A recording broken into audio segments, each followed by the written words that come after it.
សាថ្កាតាមប្រកចូលយំថ្ងៃបងប្រុសខ្ញុំសុំជួយជាបងថ្លៃបងស្រីខ្ញុំសុំជួយជាបងថ្លៃគុំភាសាពុកម៉ែពួកខ្ញុំប្រកបជាថ្លៃសន្យារក្សាតែស្រីតែដូចជាពួកមកណែអដំរៃអើយអូយជុំលីតាមណា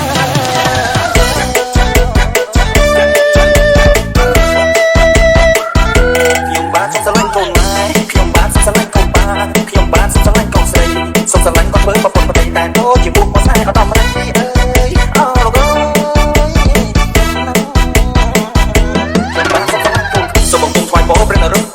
សេរីមង្គលមហន្តរិញជោគជ័យសូមជឿជូនលោកអ្នកគ្រប់ប្រជាប្រុសស្រីសូមសេរីសុខស្រីស្គាល់តែសូមស្ងៀមមកសព្វសាទូការកិត្តិយសអន្តរជាតិជូនបោមួយលានប្រកាសសូមឲ្យគួរស្រស់ដូចវេហៈគ្រួសារថ្ងៃកាន់